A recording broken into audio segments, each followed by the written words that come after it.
నమస్తే, welcome to ప్రగతి పదం. నేను మీ కేవి. ఈరోజు యాజ్ యూజువల్గా జూబ్లీ హిల్స్ డివిజన్కి వచ్చేసాము. మరి జూబ్లీ హిల్స్లో బై ఎలక్షన్స్ అంటే అసలు ఎలా ఉందంటే వాతావరణం ఒక్కసారిగా హీట్ ఎక్కిపోయింది. ఇంకా అభ్యర్థి ఎవరో అనేది క్లారిటీ లేదు, కానీ ఇక్కడ ఎన్నికలు వచ్చేంత హడావిడైతే కనిపిస్తోంది. అంటే ఇక్కడ ఉన్న తెలంగాణ ఉద్యమకారులు కానీ, ఇక్కడ ఉన్న లోకల్ ఎవరైతే పొలిటీషియన్స్ కానీ వాళ్ళంతా కూడా ఇప్పటి నుంచే వర్క్ అయితే స్టార్ట్ చేశారు. ప్రజల మధ్యకి ఎలా వెళ్ళాలి, వాళ్ళని ఆకర్షితులు చేయడానికి ఎలాంటి ప్రణాళికలు రచించాలి, ఇలాంటివన్నీ కూడా జూబ్లీ హిల్స్ నియోజకవర్గంలో జరుగుతున్నాయి. సో మనకి ఎప్పుడు కూడా మేము ఈరోజు కూడా వస్తే వెంటనే హరినాయక్ అన్న కనిపించారు. మాకు హరినాయక్ అన్న కనిపించారు అంటే ఆ ఏరియాలో మంచిగా వర్క్ అవుతోంది అని. అంతేనా? అవునమ్మా, మంచి వర్క్ నడుస్తుంది. ఓకే, మరి ఏంటి మొన్న అయితే వేరే ఏరియాలో చూసాము, మరి ఇప్పుడు ఈ ఏరియాలో మనం ఏదైతే జనప్రియ రెసిడెన్సీ దగ్గర ఉన్నామో ఈ ఏరియాలో ప్రజలు ఏమనుకుంటున్నారని మీ ఉద్దేశం?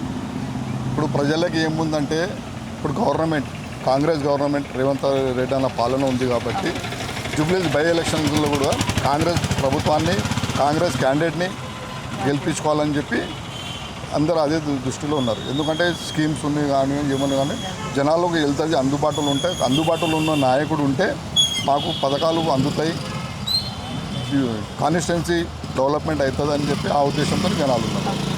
అన్న, ఇక్కడ ఒక విషయం అడగాలి. మొన్న వచ్చినప్పుడు కొంతమంది మహిళలు ఏమంటున్నారంటే, మా వరకు ఎలాంటి పథకాలు కూడా రావట్లేదు, రేషన్ కార్డు లేదు, లేదంటే ఇంకొక ప్రాబ్లం పెన్షన్ అనేది అందలేదు అని చెప్పేసి చెప్తున్నారు. అయినా కూడా వాళ్ళు కూడా కాంగ్రెస్కే సపోర్ట్ ఇస్తున్నారు. అది పక్కన పెడితే మరి అరాకొర వస్తువులు, అరాకొర పథకాలు అందుతున్న పరిస్థితి ఉంది ఇక్కడ. మరి మీరేమంటారు?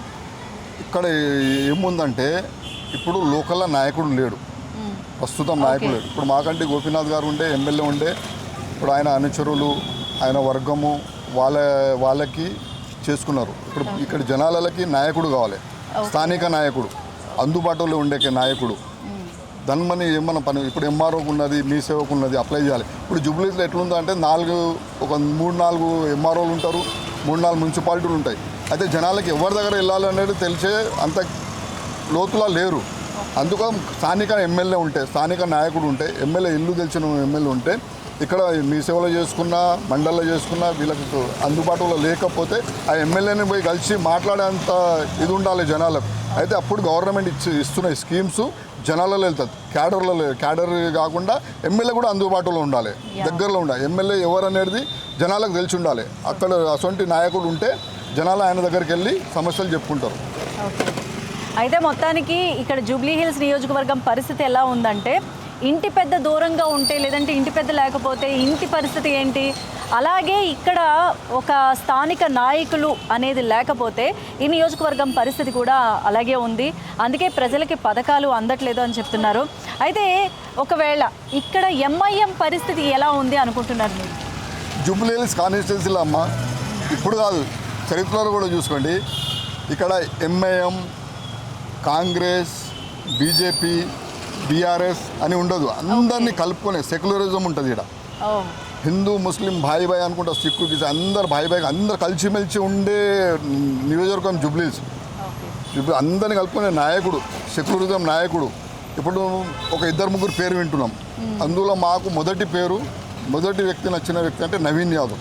లోకల్లో ఉంటాడు, జనాలకు అందరికీ తెలుసు, ప్రతి గల్లీకి తెలుసు, ప్రతి ఇంటికి తెలుసు నవీన్ యాదవ్ ఎక్కడంటే. ఒక యూత్ పిల్లగాడు, 18 నుండి 20 సంవత్సరాల యూత్ పిల్లగాని తెలుసు, 25 నుండి 45 ఇయర్స్ పెద్దోళ్ళకి తెలుసు, 50 ఇయర్స్ పైన ఉన్న వాళ్ళ ఫాదర్కి తెలుసు, అందరికీ తెలుసు. జనాలలో ఉండే నాయకుడు కావాలి. ఇప్పుడు ఈ స్కీమ్స్ ఉన్నాయి. ఇప్పుడు రేషన్స్ కార్డ్స్, ఇప్పుడు వరకు రేషన్స్ కార్డు లేవు. 10 లక్షల మందికి ఇప్పుడు కొత్త రేషన్ కార్డు ఇప్పుడే అంకితం కాలే, ఇంకా స్టార్ట్ అవుతుంది, నడుస్తూనే ఉంటున్నాయి. రేషన్ కార్డులు నడుస్తూనే ఉంటాయి, కరెంట్ బిల్ది నడుస్తూనే ఉన్నది, గ్యాస్ సబ్సిడీ నడుస్తున్నది, ఫ్రీ బస్ నడుస్తూనే ఉన్నాయి. అన్ని మంచి స్కీమ్స్ ఉన్నాయి గవర్నమెంట్. కాకపోతే జనాలను తీసుకుపోయేటోళ్ళు లేరు. క్యాడర్లని ఇప్పుడు నా ఎంబడి తిరిగేటోళ్ళనే నేను చేసుకునడం కాదు. మాకు ఎటువంటి ఎమ్మెల్యే కావాలంటే మేము లేకుండా డైరెక్ట్ ఎమ్మెల్యేని పోయి కలిస్తే ఎమ్మెల్యే ఆయనకి ఇది కాదు, ఇది పెట్టుకోండి అన్ని చెప్పేటట్టు ఉండాలి. ఆఫీసులలో ఉండాలి. వాళ్ళకి ఆఫీస్లో ఒక 3-4 మంది ఉంటారు, వాళ్ళు ఇమ్మీడియట్గా యాక్షన్ తీసుకుంటారు. అటువంటి పరిస్థితి ఎలా ఉందంటారు ఇక్కడ? నేను అదే అంటున్నా కదమ్మా, ఇక్కడ ఏముండదు, సమస్య ఉండదు. ఇక్కడ అందరు కలిసిపోతారు. మీరు చరిత్ర చూసుకోండి, జూబ్లీ హిల్స్లో చరిత్ర చూసుకోండి. ఎంఐఎం నుండి 2014లో నవీన్ యాదవ్ నిలిపితే 40,000 ఓట్లు తీసుకున్నారు. ఓకే. అంటే దాని తర్వాత ఇండిపెండెంట్ అనేది 18,000 ఓట్లు. అంటే ఇక్కడ స్థానికుల్ని చూస్తారు. ఓకే. స్థానిక నాయకుడు కావాలి ఇక్కడ. ఎంఐఎం కాదు, బీజేపీ కాదు, స్థానికంగా మాకు ఎవరు అందుబాటులో ఉంటారు ఎల్లప్పుడు. ఇప్పుడు స్కీమ్స్ అన్నీ ఉంటాయండి గవర్నమెంట్లో, అందరికీ వస్తుంది. మీ సేవలో చేసుకుంటారు, ఆన్లైన్లో చేసుకుంటారు, అన్నింటిలో చేసుకుంటారు. కానీ వాళ్ళకి చెప్పే నాయకుడు కావాలి. ఎట్లా చేయాలని జనాల్లో తీసుకుపోయే నాయకుడు. ఇప్పుడు యంగ్ ఇండియా అంటారు రేవంత్ అన్న, సీఎం గారు యంగ్ ఇండియా అంటారు. అందుకోసం young dynamic leader okay. Naveen Yadav. ఇప్పుడు నెక్స్ట్ రాబోయేది కార్పొరేటర్ ఎలక్షన్, 150 డివిజన్లు ఉంటాయి. అయితే ఈ జూబ్లీ దృష్టి మొత్తం భారతదేశంలో పడ్డది. నెక్స్ట్ కార్పొరేటర్ ఎలక్షన్స్ ఉన్నాయి. అన్నింటిని దృష్టిలో పెట్టుకొని స్థానిక నాయకునికి ఇవ్వండి. మాకు ఓకే. జనాలకు చెప్పేది. ఇప్పుడు యువ వికాసం ఉంది, అది ఎవరికి తెలుసు అండి? చెప్పేటోళ్ళు లేక, జనాలను తీసుకొట్టి వెళ్ళేటోళ్ళు లేక, జనాలను తీసుకోవాలి. మంచి మంచి స్కీమ్స్. ఇప్పుడు ఒక ఉదాహరణ చెప్తానండి. హైడ్రా హ్యాట్సాప్ రంగనాథ్ సార్కి. మొన్న నేను ఒక 4th or 3rd రోజు భారీ వర్షం పడ్డది. అయితే ఇమ్మీడియట్ వస్తుంటే ఇక్కడ ఒక ఛత్రపతి శివాజీ ప్రేమ్ నగర్ బస్సు మధ్యలో మొత్తం నీళ్ళు వరదలాగా పారుతుంది. అయితే నేను చూసి ఇమ్మీడియట్ హైడ్రాకి ఫోన్ చేస్తే వితిన్ 5 minutesలో ప్రూఫ్స్ కూడా ఉన్నాయి. వితిన్ 5 minutesలో వాళ్ళు రీఫోన్ చేసారు నాకు. సార్ మీరు లొకేషన్ పెట్టండి, మేము వచ్చేసినాం, ఎక్కడ రావాలి, మీరు లొకేషన్ పెట్టండి. అంత మంచి ఉన్నాయి. కాబట్టి జనాలను తీసుకుపోవాలి. యాక్టివిటీస్ అయితే బాగా జరుగుతాయి. గవర్నమెంట్ చాలా బాగుందండి. గవర్నమెంట్ గురించి మనం ఇది చేయదు. రేవంత్ అయితే ఇక్కడ 3 సార్లు అంటే దాదాపుగా 3 సార్ల నుంచి 15 ఏళ్లుగా మాగంటి గోపీనాథ్ గారు అంటే ముందు ఆయన తెలుగుదేశంలో ఉన్న తర్వాత బీఆర్ఎస్లోకి మారారు. మొన్న కూడా బీఆర్ఎస్లో ఉండగానే సిట్టింగ్ ఎమ్మెల్యేగా ఆయన అనుకోని పరిస్థితుల్లో మరణించారు. మరి ఇప్పుడు కూడా బీఆర్ఎస్ వాళ్ళ కుటుంబ సభ్యులకే ఇవ్వాలి అన్న ఆలోచన చేస్తుంది. మాగంటి గోపీనాథ్ గారి ఇంటి సభ్యులకే ఇస్తే ఒక సింపతి అనేది క్రియేట్ అవుతుందని. మరి ఒకవేళ వాళ్ళని నిలబెడితే ఇక్కడ బీఆర్ఎస్ పరిస్థితి ఎలా ఉంటుంది? ఇప్పుడు మాగంటి గారు ఎట్లుందంటే ఫస్ట్ తెలుగు యువత ప్రెసిడెంట్ ఆ టైంలో, మళ్ళీ ప్రొడ్యూసర్. అయితే జూబ్లీస్ కాన్స్టిట్యున్సీలో film actors, film chambers work చేసేటోళ్ళు కూడా ఉన్నారు. ఆయనకు లోకల్లో టచ్ ఉండే.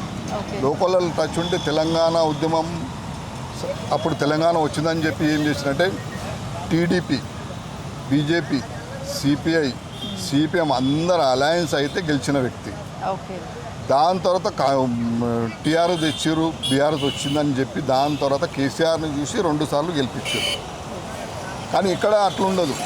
ఇప్పుడు మీరు చూసుకోండి, ఎప్పుడైనా పీజీఆర్ సాబ్ ఉండే లోకల్ నాయకత్వం, ప్రతి ఒక్క లీడర్ని కలుస్తుండే, ప్రతి ఒక్క బస్తీ లీడర్ని కలుస్తుండే. పలానా బస్తీ ఎక్కడ అంటే చెప్తుండే. అసొంటి నాయకత్వం కోరుకుంటారు. అసొంటి నాయకత్వం ఉన్న వ్యక్తి అంటే నవీన్ యాదవ్ గారు అని చెప్పొచ్చు.